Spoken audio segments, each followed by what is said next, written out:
রব্বুল আলামিনের আরশে। ভাইরা বন্ধুরা আমার, আল্লাহ রব্বুল আলামিনের কাছে গেলেন আরশ আজিমের মেহমান হলেন।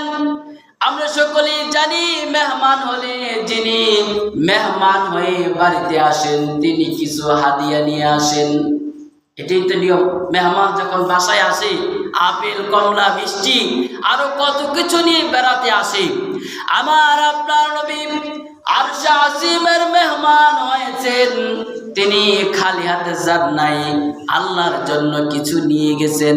ও ভাই, কি নিয়ে গেছেন দেখেন তো। আমরা নামাজের মধ্যে আত্তাহিয়াতু সকলেই পাঠ করি। নামাজের মধ্যে আত্তাহিয়াতু পাঠ করা এটি হচ্ছে ওয়াজিব। আত্তাহিয়াতু পাঠ করা কি ওয়াজিব। আত্তাহিয়াতু আমরা বৈঠকে যে আত্তাহিয়াতু পড়ি এটি হচ্ছে পাঠ করা ওয়াজিব। আমার আপনার নবী বিশ্ব নবী আরশ আজিমের মেহমান হয়ে আল্লাহর সাথে কি কথা বলেছেন আর কি হাদিয়া নিয়ে গেছেন, এই সবটাই আত্তাহিয়াতুর মধ্যে আছে। আমার আপনার নবী বিশ্ব নবী প্রথমে হাদিয়া পেশ করলেন, আত্তাহিয়াতু লিল্লাহি ওয়াসসালাওয়াতু ওয়াত-তাইয়্যিবাত। এতটুকু পর্যন্ত হাদিয়া দিলেন প্রথম।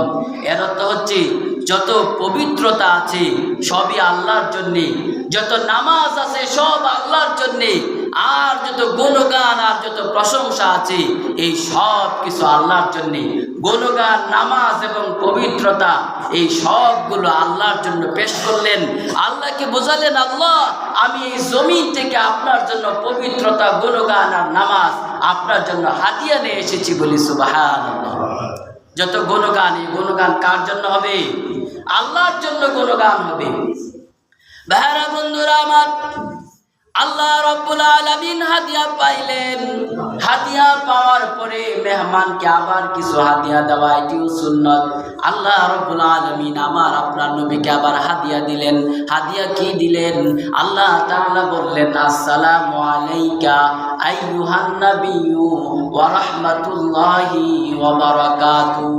আল্লাহ বলেন, ও আমার হাবিব, আপনার উপর শান্তি বর্ষিত হোক, আপনার উপর রহমত বর্ষিত হোক, আপনার উপর বারাকাত বর্ষিত হোক বলি সুবহানাল্লাহ।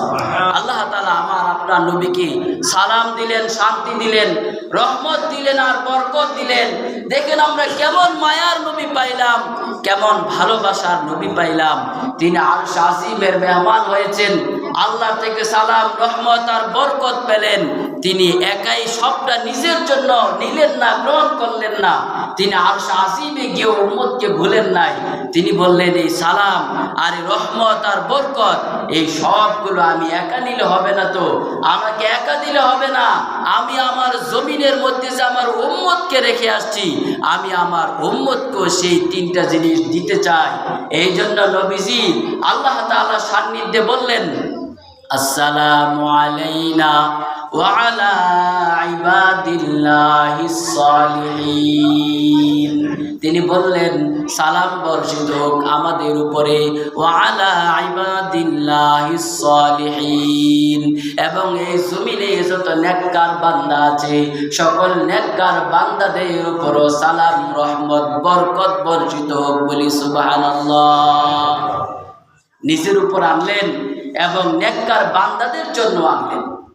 ভাইরা বন্ধুরা আমার, এই কথাগুলো হচ্ছে নবী আর আল্লাহর মধ্যে, দুই জনের মধ্যে। জিবরাইল আমিন সিদরাতুল মুনতাহা থেকে আওয়াজগুলো শুনলেন। নবীজি আল্লাহর কাছে হাদিয়া দিলেন, আল্লাহ আবার নবীজিকে হাদিয়া দিলেন। নবীজিও তার উম্মতকে শামিল করলেন। জিবরাইল আমিনের কাছে এটি বড়ই চমৎকার লেগেছে। কত সুন্দর! নবী হাদিয়া দিলেন, হাদিয়া আল্লাহ গ্রহণ করলেন। আল্লাহও হাদিয়া দিলেন, কিন্তু নবীজি একা না নিয়ে উম্মতকেও শামিল করলেন। জিবরাইল আমিনের কাছে এটি এত ভালো লেগেছে, চমৎকার লেগেছে। এই জন্য জিবরাইল আমিন সিদরাতুল মুনতাহা থেকে আওয়াজ করে উঠলেন, আশহাদু আল্লা ইলাহা ইল্লাল্লাহু ওয়া আশহাদু আন্না মুহাম্মাদান আবদুহু ওয়া রাসূলুহু। এটি হচ্ছে জিবরাইল আমিনের কথা। দেখেন তো এতটুকু পর্যন্ত